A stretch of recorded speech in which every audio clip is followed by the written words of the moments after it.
நீங்க உங்களுக்கு கொண்டு வந்தீங்க இல்லைங்களா லம்சம். ஆமா. ஆமா சார். ஆமா. அப்ப வந்து உங்களுக்கு வந்து நம்ம சொன்னோம் சார் மிட் ஸ்மாலே போகாதீங்கன்றத நான் ஜனவரியிலேயே சொல்லிட்டேன் உங்களுக்கு. கண்டிப்பா. ஆமா சார். ஆமா. கரெக்ட்டுங்களா? அப்ப நம்ம என்ன பார்க்குறோம், இந்த ப்ரொஃபஷன்ல இருக்கிறதுனால நமக்கு டைம் இருக்குது. நம்ம பார்க்குறோம். சார் இப்ப கம்பேர் டூ மிட் ஸ்மால விட லார்ஜ் நல்லா இருக்கு. அப்ப நம்ம வந்து கொஞ்சம் அ ரேட் கட்ட பத்தி நமக்கு தெரியல. சினாரியோ எப்படி வேணா மாறலாம். எலக்ஷனும் வரப்போகுது. இதெல்லாம் ஆமா. பேஸ் பண்ணிட்டு நான் உங்களுக்கு என்ன சஜெஸ்ட் பண்ணா, நம்ம வந்து ஒரு அக்ரெசிவ் ஹைபிரிட்ல இப்ப மெயின்டெயின் பண்ணிப்போம். ஆமா அதுவும் சார். நீங்க கொண்டு வந்தது பெரிய லம்சம் கொண்டு வந்தீங்க. ஆமா சார். ஆமா. ஓகேங்களா? அப்ப வந்து ஒரு 30 லேக்ஸ் கிட்ட கொண்டு வரும்போது நம்ம வந்து அந்த ஒரு டிசிஷன் எடுக்கிறோம் இல்லைங்களா? கண்டிப்பா. அப்போ நம்ம டைரக்ட்டா நம்ம ஸ்டார் ரேட்டிங்க போட்டுட்டு பார்க்கும்போது பார்த்தீங்கன்னா, லாஸ்ட் 1 இயர், 2 இயர்ல பார்த்தீங்கன்னா, மிட் ஸ்மால் தான் அதிகமா குடுத்திருக்கு ரிட்டர்ன்ஸ். அப்ப எப்படி ஜெனரலா இருக்கிற காமனா இருக்கிறவங்க என்ன பார்க்குறாங்கன்னா, அங்கதான் மிட் போவாங்க. நல்லா இருக்கு. நெறைய பேர் பார்த்தீங்கன்னா, HDFC mid cap opportunities, quant small cap தான் நெறைய பேர் போட்டிருக்காங்க. ஓ!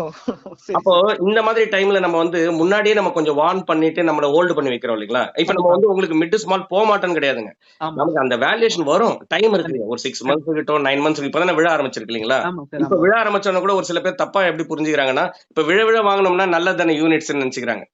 கண்டிப்பா. ஆமா சார். வேல்யூ. ஆமா. ஆனா அவங்க என்ன புரிஞ்சுக்கணும்னா, இப்ப இருக்கிறதே வந்து பாத்தீங்கன்னா, ரொம்ப ஓவர் வேல்யூட்ல இருக்குங்க. ஓ!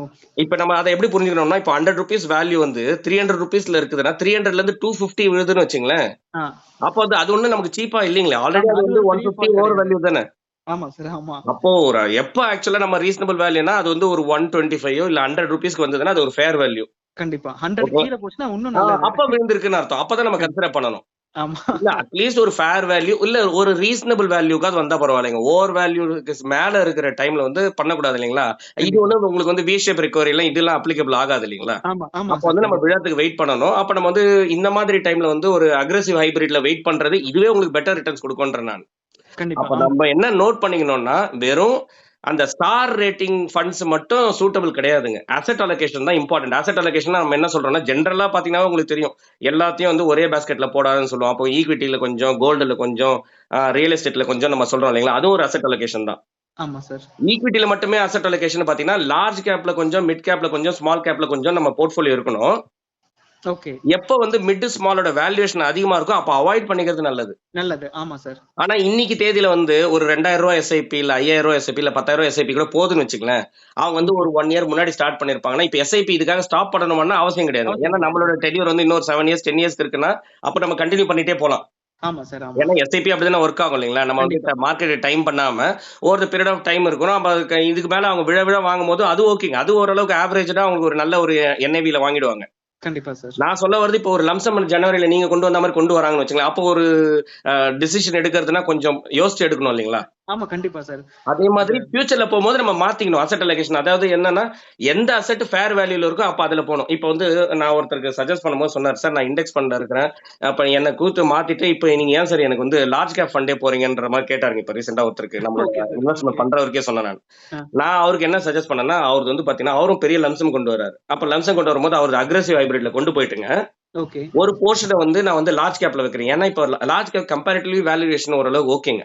ஓகே. Okay sir. நம்ம என்ன பர்ப்பஸ்க்காக அத வச்சிருக்கிறோம்னா, நாளைக்கு மிட், ஸ்மால்ல மாத்தும்போது அதே எய்ம்ஸ்ல இருந்து நம்ம ஸ்விட்ச்சோ இல்ல சிஸ்டமேட்டிக் டிரான்ஸ்ஃபர் பண்றதுக்கு நமக்கு சூட்டபிளா இருக்கும். கண்டிப்பா. ஆமா சார். ஓகேங்களா? அப்படி சொன்னோம்னா அவருக்கு புரிஞ்சுச்சு. அது மட்டும் இல்லாம அவருக்கு இது ஒரு எக்ஸ்பிளனேஷன் குடுத்தேன். இந்த பர்ட்டிகுலர் லார்ஜ் கேப் மட்டுமே நீங்க கம்பேர் பண்ணீங்கனாவே லாஸ்ட் 3 இயர்ஸ், 5 இயர்ஸ், 7 இயர்ஸ் அந்த ரெக்கார்டோட அவருக்கு ஷேர் பண்ணிட்டு, ஓகே. எல்லா டைமும் பாத்தீங்கன்னா ஆல்பா குடுத்திருக்கு. அதாவது இண்டெக்ஸ பீட் பண்ணி குடுத்திருக்கு. அப்ப அவர் வச்சிருக்கிறது வந்து பாத்தீங்கன்னா யூடிஐல வந்து இண்டெக்ஸ் ஃபண்டுங்க. ஓ! அப்ப அவரு அதுக்கு என்ன கேட்டாருன்னா, "சரி நம்ம ஆல்ரெடி இண்டெக்ஸ்ல இருக்கே. எனக்கு எதுக்கு சார் இன்னொரு லார்ஜ் கேப் ஏஎம்சி இந்த இதுல சஜெஸ்ட் பண்றீங்கன்னு?" கேட்டபோது அவருக்கு இந்த ஒரு எக்ஸ்பிளனேஷன் குடுத்தேன் நான். ஓகே. Okay sir. அவருக்கு என்ன ரொம்ப என்ன லார்ஜ் கேப் சாட்டிஸ்ஃபேக்ஷனா சார் இருந்தது. சஜெஸ்ட் பண்ணீங்க? நிப்பான் லார்ஜ் கேப்ங்க. ஓகே. ஓகே. சார் இப்ப யூட்டிலி இண்டெக்ஸ்ல இருந்து வெளில வந்துட்டாரா வெளிய இல்ல? இல்ல. அது அவரு ஆக்சுவலா பாத்தீங்கன்னா, தனியா பண்ணிட்டு இருந்தாருங்க. ஒருத்தர் இண்டிபெண்டன்ட்டா ஒருத்தர்கிட்ட கேட்டுட்டுங்க. ஓகே. ஓகே. அவருக்கு அட்வைஸ் பண்ணாரு பாத்தீங்களா? அவரு வந்து ஆமா. செபி ரெஜிஸ்டர்லாம் கிடையாது. ஓகே. ஓகே. ஓகேங்களா? அதான் லைஃப் டைம் சார்ஜ் மாரி ஒண்ணு வாங்கிட்டுங்க. இத ஆ. சஜெஸ்ட் பண்ணியிருக்கிறாரு அவருக்கு. ஓகே. அதுக்கப்புறம் அவரு வந்து என்ன பண்ணிட்டாரு, அவருக்கு சஜெஸ்ட் பண்ண ஸ்கீம்ஸ் எல்லாமே பாத்தீங்கன்னா, இண்டெக்ஸ் ஃபண்ட். நான் அவர்ட்ட ஒண்ணே கேட்டேன். சார் இண்டெக்ஸ் ஃபண்ட் தான் சஜெஸ்ட் பண்ணணும்னா, உங்களுக்கு அட்வைசரும் தேவையில்ல. அதுக்கு நீங்க தேவையில்லையே. ஃபீஸ குடுத்துருக்க தேவையில்லைங்களே. ஓகேங்களா? யார் வேணாலும் போட்டுக்கலாம் இல்லைங்களா? அதுக்கு வந்து கண்டிப்பா. உங்களுக்கு வந்து இந்த பினான்சியல் லிட்டரசி நாலேட்ஜ் வந்து பாத்தீங்கன்னா, நீங்க நெறைய வீடியோஸ் பாத்தீங்கன்னாலும் தெரியும். நம்ம டெலிகிராம் சேனல்ல கூட நம்ம ஷேர் பண்றோம் பாத்தீங்களா? ஆமா சார். ஆமா. ஓரளவுக்கு உங்களுக்கு டைம் இருக்குது உங்க ப்ரொஃபஷனுக்குன்னா, நம்ம பினான்சியல் லிட்டரசி நம்ம வளர்த்துக்கலாம். கண்டிப்பா. ஓகேங்களா? அதுக்கு இன்னொருத்தருக்கு ஒரு பேமெண்ட்ட நம்ம குடுத்துட்டுங்க, குடுத்துட்டு நம்ம இண்டெக்ஸ் ஃபண்ட்ல தான் நம்ம இன்வெஸ்ட்மென்ட் பண்ணணும்ன்றது வந்து எனக்கு கரெக்ட்டா சூட்டபிள்ன்னு அவரும் புரிஞ்சிருச்சுங்க. ஓகே. சோ இப்ப நம்ம என்ன சொல்ல வரோம்னா, ஆக்டிவ் ஃபண்ட்ல நீங்க போட்டீங்கன்னா, யூஎஸ்ல வந்து பாத்தீங்கன்னா இண்டெக்ஸ் ஃபண்டை வந்து ஆக்டிவ் ஃபண்ட் பீட் பண்ணல, அங்க இண்டெக்ஸ் ஃபண்ட் ஓகே. ஆமா, அந்த எக்கனாமிக் அது ஓகே. அது ஓகே. வேறஸ் நம்ம இங்க நம்ம பண்ணும்போது பாத்தீங்கன்னா, நான் இண்டெக்ஸ பீட் பண்ணி அந்த டேட்டா சொல்றது ஓகே. அதாவது அதையும் நம்ம புரிஞ்சுக்கணும். இன்னொரு இது என்னன்னா 60% வந்து இண்டெக்ஸ பீட் பண்ணலைங்க ஈக்விட்டி மியூச்சுவல் ஃபண்ட்ஸ். கண்டிப்பா ஆமா சார். ஆமா. அது அப்போ நீங்க இன்னும் கொஞ்சம் காஷனா எடுத்துக்கணும். என்னன்னா, ஓரளவுக்கு நமக்கு வந்து சூஸ் பண்ண தெரிஞ்சதுன்னா, நம்மளே சூஸ் பண்ணி வெறும் ஸ்டார் ரேட்டிங்க பார்க்காமங்க, அத புரிஞ்சு நம்ம இன்வெஸ்ட்மென்ட் பண்ணோம்னா, நம்ம நெறைய லிஸ்ட் ஆஃப் மியூச்சுவல் ஃபண்ட்ஸ் நம்ம குடுக்க முடியும். இண்டெக்ஸையும் பெஞ்ச் மார்க்கையும் பீட் பண்ண முடியும். கண்டிப்பா. பீட் பண்ண முடியும். ஏன்னா அது வந்து நமக்கு இது எல்லாமே டிரான்ஸ்பரண்ட் இல்லைங்களா? எல்லா டேட்டாஸுமே ஓப்பன் சோர்ஸ்ல அவைலபிள். ஆமா சார். இப்ப மார்னிங் ஸ்டார் வெப்சைட் பாக்குறீங்க, மணி கண்ட்ரோல் பாக்குறீங்க, வேல்யூ ரிசர்ச் பாக்குறீங்க இல்லீங்களா? ஆமா. அது மாதிரி பெய்டு சாஃப்ட்வேர்ஸே நெறைய ஏஎம்சிஸ் இருக்குங்க. கண்டிப்பா. என்ஜென் ரிசர்ச்னு இருக்குங்க. ஓகேங்களா?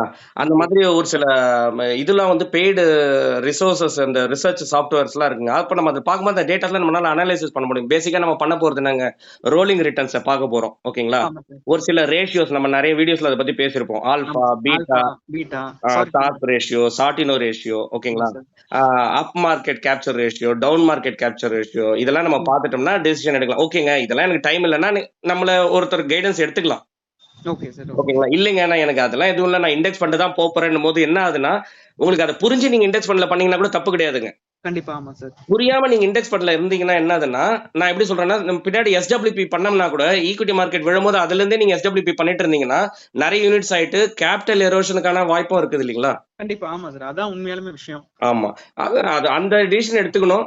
ஓரளவுக்கு பெட்டரா நமக்கு வந்து கூடவே சொல்றேன். ஒரு அட்வைசரே சொல்றாருன்னா கூட நம்ம அத புரிஞ்சுக்கிற மாரி இருந்தோம்னு வச்சுங்களேன், கண்டிப்பா. இன்னும் கொஞ்சம் பெட்டரா நம்மளால வெல்த்த மேனேஜ் பண்ண முடியும்.